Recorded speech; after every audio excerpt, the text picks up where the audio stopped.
या रक्ताम्बुजवासिनी विलासिनी चण्डाशु तेजस्विनी या रक्तारुधिराम्बरा हरिसखी या श्रीमनोल्लादिनी या रत्नाकरमन्थना प्रकटिता विष्णु स्वया गेहिनी सा मां पातु मनोरमा भगवती लक्ष्मीश्च पद्मावती। वैभव लक्ष्मी व्रत कथा। एक बड़ा शहर था। इस शहर में लाखों लोग रहते थे।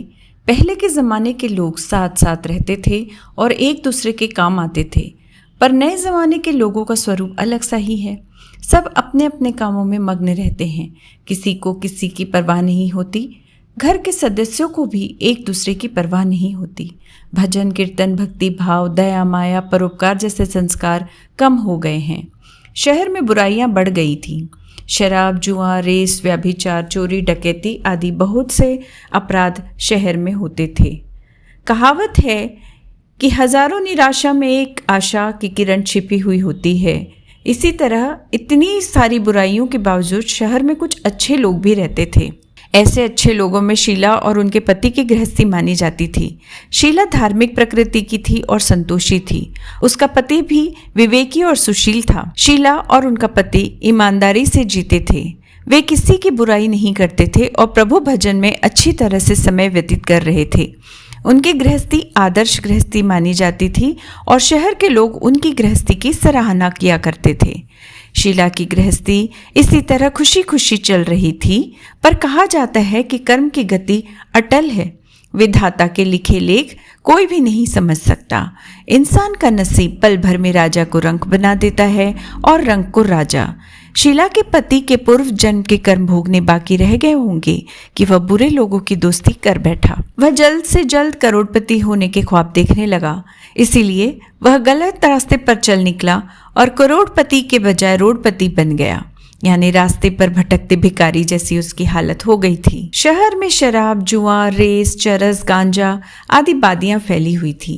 इसमें शीला का पति भी फंस गया था। दोस्तों के साथ उसे भी शराब की आदत हो गई।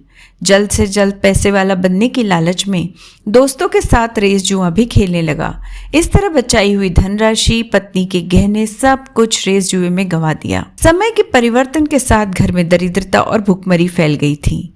सुख के खाने के बजाय 2 वक्त के भोजन के लाले पड़ गए थे और शीला को पति की गालियां खाने का वक्त आ गया था। शीला सुशील और संस्कारी स्त्री थी। उसको पति के बर्ताव से बहुत दुख हुआ, किंतु वह भगवान पर भरोसा करके बड़ा दिल रखकर दुख सहने लगी। कहा जाता है कि सुख के पीछे दुख और दुख के पीछे सुख आता ही है, इसलिए दुख के बाद सुख आएगा ही। ऐसी श्रद्धा के साथ शीला प्रभु भक्ति में लीन रहने लगी। इस तरह शीला असहाय दुख सहते सहते प्रभु भक्ति में वक्त बिताने लगी। अचानक एक दिन दोपहर में उसके द्वार पर किसी ने दस्तक दी। शीला सोच में पड़ गई कि मुझ जैसे गरीब के घर इस वक्त कौन आया होगा। फिर भी द्वार पर आए हुए अतिथि का स्वागत करना चाहिए, आदर करना चाहिए। ऐसे आर्य धर्म के संस्कार वाली शीला ने खड़े होकर द्वार खोला। देखा तो एक माजी खड़ी थी। वे बड़ी उम्र की लगती थी, किंतु उनके आंखों में से मानो अमृत बह रहा था। एक तेज निखर रहा था। उनके भव्य चेहरे से करुणा और प्यार झलकता था। उनको देखते ही शीला के मन में अपार शांति छा गई। वैसे शीला इस माजी को पहचानती न थी, फिर भी उनको देखकर शीला के रोम रोम में आनंद छा गया। शीला माजी को आदर के साथ घर में ले आई। घर में बिठाने के लिए कुछ भी नहीं था। शीला ने सकुचा कर एक फटी हुई चादर पर उनको बिठाया। माजी ने कहा, क्यों शीला, मुझे पहचाना नहीं? शीला ने सकुचा कर कहा, माँ, आपको देखते ही बहुत खुशी हो रही है, बहुत शांति हो रही है। ऐसा लगता है मैं बहुत दिनों से जैसे ढूंढ रही थी वे आप ही हैं, पर मैं आपको पहचान नहीं पाई। माँ जी ने हंसकर कहा, क्यों भूल गई? हर शुक्रवार को लक्ष्मी जी के मंदिर में भजन कीर्तन होते हैं, तब मैं भी वहाँ आती हूँ। पति जब से गलत रास्ते पर चला गया था, तब से शीला बहुत दुखी हो गई थी और दुख की मारी वह लक्ष्मी जी के मंदिर में भी नहीं जाती थी। बाहर के लोगों के साथ नजर मिलाते भी उसे शर्म लगती थी। उसने दिमाग पर जोर दिया, पर वह माँ जी उसे याद नहीं आ रही थी। तभी माँ जी ने कहा, तू लक्ष्मी जी के मंदिर में कितने मधुर भजन गाती थी, अभी तू दिखाई नहीं देती थी, इसीलिए मुझे हुआ कि कहीं तू बीमार तो नहीं हो गई है ना, ऐसा सोचकर मैं तुझसे मिलने चली आई हूँ। माँ जी के अति प्रेम भरे शब्दों से शीला का हृदय पिघल गया। उसके आंखों में से आंसू आ गए। माँ जी के सामने वह बिलक बिलक कर रोने लगी। यह देखकर माँ जी शीला के नजदीक आईं और उसकी सिसकती पीठ पर प्यार भरा हाथ फेर कर सांत्वना देने लगी। माँ जी ने कहा, बेटी, सुख और दुख तो धूप और छांव जैसे होते हैं। सुख के पीछे दुख आता है तो दुख के पीछे सुख भी आता है। धैर्य रखो बेटी, और मुझे बताओ कि तुम्हें क्या परेशानी है। अपने दुख की बात मुझे सुनाओ, तुम्हारा मन भी हल्का हो जाएगा और तुम्हारे दुख का कोई उपाय भी मिल जाएगा। माँ जी की बात सुनकर शीला के मन में शांति मिली। उसने माँ जी से कहा, माँ, मेरी गृहस्थी में भरपूर सुख और खुशियाँ थी। मेरे पति भी सुशील थे। अचानक हमारा भाग्य हमसे रूठ गया। मेरे पति बुरी संगति में फंस गए और बुरी आदतों का शिकार हो गए थे तथा अपना सब कुछ गंवा दिया। यह सुनकर माँ जी ने कहा, ऐसा कहा जाता है कि कर्म की गति न्यारी होती है। हर इंसान को अपने कर्म भुगतने ही पड़ते हैं, इसलिए तू चिंता मत कर। अब तू कर्म भुगत चुकी है, अब तुम्हारे सुख के दिन अवश्य आएंगे। तू तो माँ लक्ष्मी जी की भक्त है। माँ लक्ष्मी जी तो करुणा और प्रेम के अवतार हैं। वे अपने भक्तों पर हमेशा ममता रखती है। इसलिए तू धैर्य रखकर माँ लक्ष्मी जी का व्रत कर, इससे सब कुछ ठीक हो जाएगा। माँ लक्ष्मी जी का व्रत करने की बात सुनकर शीला के चेहरे पर चमक आ गई। उसने पूछा, माँ लक्ष्मी जी का व्रत कैसे किया जाता है, यह मुझे समझाइए। मैं यह व्रत अवश्य करूंगी। माँ जी ने कहा, बेटी, माँ लक्ष्मी जी का व्रत बहुत सरल व्रत है। इसे वरद लक्ष्मी व्रत या वैभव लक्ष्मी व्रत कहा जाता है। यह व्रत करने वाले की सब मनोकामना पूर्ण होती हैं। वह सुख, संपत्ति और यश प्राप्त करता है। ऐसा कहकर माँ जी वैभव लक्ष्मी व्रत की विधि कहने लगी। बेटी, वैभव लक्ष्मी व्रत वैसे तो बहुत सीधा साधा व्रत है, किंतु कई लोग यह व्रत गलत तरीके से करते हैं, अतः उसका फल नहीं मिलता। कई लोग कहते हैं कि सोने के गहने की हल्दी कुमकुम से पूजा करो, बस व्रत हो गया। पर ऐसा नहीं है। कोई भी व्रत शास्त्रीय विधि से करना चाहिए, तभी उसका फल मिलता है। सच्ची बात यह है कि सोने के गहने की विधि से पूजन करना चाहिए। व्रत की उद्यापन विधि भी शास्त्रीय विधि से करना चाहिए। यह व्रत शुक्रवार को करना चाहिए। प्रातः काल स्नान करके स्वच्छ कपड़े पहनो और सारा दिन जय माँ लक्ष्मी का स्मरण करते रहो। किसी की शिकायत नहीं करनी चाहिए। शाम को पूर्व दिशा में मुंह कर सके ऐसे आसन पर बैठ जाओ। सामने पाटा रखकर उस पर रुमाल रखो। रुमाल पर चावल का छोटा सा ढेर करो। उस ढेर पर पानी से भरा तांबे का कलश रखकर कलश पर एक कटोरी रखो।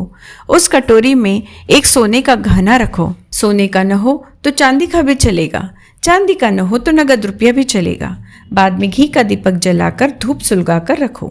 माँ लक्ष्मी जी के बहुत से स्वरूप है और माँ लक्ष्मी जी को श्री यंत्र अति प्रिय है। अतः वैभव लक्ष्मी में पूजन विधि करते वक्त सर्वप्रथम श्री यंत्र और लक्ष्मी जी के विविध स्वरूपों को सच्चे दिल से दर्शन करो। उसके बाद लक्ष्मी स्तवन का पाठ करो। बाद में कटोरी में रखे हुए गहने या रुपये को हल्दी, कुमकुम और चावल चढ़ाकर पूजा करो और लाल रंग का फूल चढ़ाओ। शाम को कोई मीठी चीज बनाकर उसका प्रसाद रखो। न हो सके तो शक्कर या गुड़ भी चल सकता है। फिर आरती करके 11 बार सच्चे हृदय से जय माँ लक्ष्मी बोलो। बाद में 11 या 21 शुक्रवार यह व्रत करने का दृढ़ संकल्प माँ के सामने करो और आपकी जो मनोकामना हो वह पूरी करने को माँ लक्ष्मी जी से विनती करो। फिर माँ लक्ष्मी का प्रसाद बांट दो। फिर माँ का प्रसाद सब में बांट दो और थोड़ा प्रसाद अपने लिए रख लो। अगर आप में शक्ति हो तो सारा दिन उपवास रखो और सिर्फ प्रसाद खाकर शुक्रवार करो। न शक्ति हो तो एक बार शाम को प्रसाद ग्रहण करते समय खाना खा लो। यदि थोड़ी शक्ति भी न हो तो भोजन कर सकते हो। बाद में कटोरी में रखा गहना या रुपया ले लो। कलश का पानी तुलसी के क्यारे में डाल दो और चावल पक्षियों को डाल दो। इस तरह शास्त्रीय विधि से व्रत करने से उसका फल अवश्य मिलता है। इस व्रत के प्रभाव से सब प्रकार की विपत्ति दूर होकर आदमी मालामाल हो जाता है और संतान न हो तो संतान प्राप्ति होती है।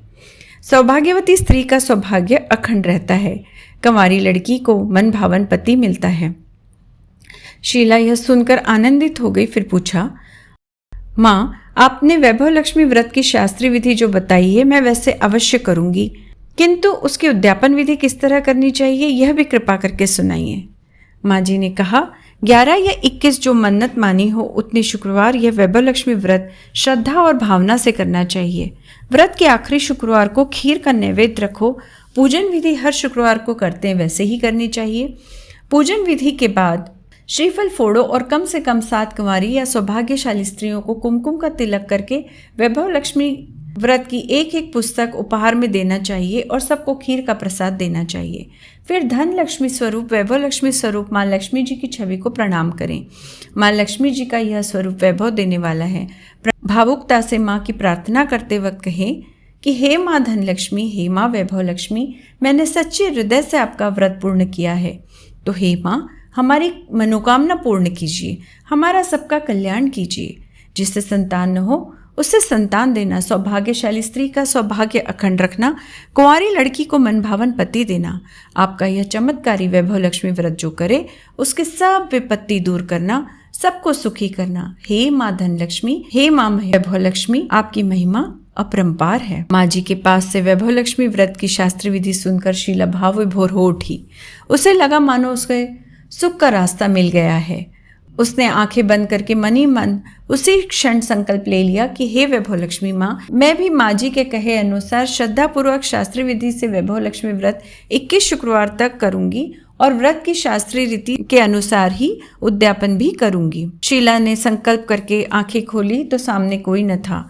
वह विस्मित हो गई कि माँ जी कहाँ गई। यह माँ जी कोई दूसरा नहीं, साक्षात लक्ष्मी माता ही थी। शीला लक्ष्मी जी की भक्त थी, इसलिए अपने भक्त को रास्ता दिखाने के लिए माँ लक्ष्मी देवी माँ जी का स्वरूप धारण करके शीला के पास आई थी। दूसरे दिन शुक्रवार था। प्रातः काल स्नान करके स्वच्छ कपड़े पहनकर शीला ने मनी मन श्रद्धा से और पूरे भाव भक्ति से जय माँ लक्ष्मी का रटन मनी मन करने लगी। सारा दिन किसी की शिकायत नहीं की। शाम हुई तब हाथ पांव मुंह धोकर शीला पूर्व दिशा में मुंह करके बैठी। घर में पहले से सोने के बहुत से गहने पड़े थे, पर पति ने गलत रास्ते पर चलकर उन्हें गिरवी रख दिए थे। पर नाक की कील बच गई थी। नाक की कील निकालकर उसे धोकर शीला ने कटोरी में रख दी। सामने पाटे पर रुमाल रखकर मुट्ठी भर चावल का ढेर किया, उस पर तांबे का कलश भरकर रखा और उसके ऊपर कील वाली कटोरी रख दी। फिर विधि पूर्वक वंदन स्तवन पूजन वगैरह किया और घर में थोड़ी शक्कर थी, वह प्रसाद में रखकर वैभव लक्ष्मी व्रत किया। यह प्रसाद पहले पति को खिलाया। प्रसाद खाते ही पति के स्वभाव में फर्क पड़ गया। उस दिन उसने शीला को मारा नहीं, सताया भी नहीं। शीला को बहुत आनंद हुआ। उसके मन में वैभव लक्ष्मी व्रत के लिए श्रद्धा बढ़ गई। शीला ने पूर्ण श्रद्धा भक्ति से 21 शुक्रवार तक व्रत किया और 21वें शुक्रवार को विधि पूर्वक उद्यापन विधि करके 7 स्त्रियों को वैभव लक्ष्मी व्रत की 7 पुस्तकें उपहार में दी। माता जी के धन लक्ष्मी स्वरूप की छवि को वंदन करके भाव से मनी मन प्रार्थना करने लगी, हे माँ धन लक्ष्मी, मैंने आपका वैभव लक्ष्मी व्रत करने की मन्नत मानी थी, वह व्रत आज पूर्ण किया है। हे माँ, हमारी हर विपत्ति दूर करो, हमारा सबका कल्याण करो। जिससे संतान न हो उससे संतान देना, सौभाग्यवती स्त्री का सौभाग्य अखंड रखना, कुंवारी लड़की को मनभावन पति देना। आपका यह चमत्कारी वैभव लक्ष्मी व्रत जो करे उसकी सब विपत्ति दूर करना, सबको सुखी करना। हे माँ, आपकी महिमा अपरंपार है। ऐसा बोलकर लक्ष्मी जी के धन लक्ष्मी स्वरूप की छवि को प्रणाम किया। इस तरह शास्त्रीय विधि के अनुसार शीला ने श्रद्धा से व्रत किया और तुरंत ही उसे फल मिला। उसका पति सही रास्ते पर चलने लगा और अच्छा आदमी बन गया तथा कड़ी मेहनत करके व्यवसाय करने लगा। धीरे धीरे समय परिवर्तित हुआ और उसने शीला के गिरवी रखे गहने छुड़ा लिए। घर में धन की बाढ़ सी आ गई। घर में पहले जैसे सुख शांति छा गई।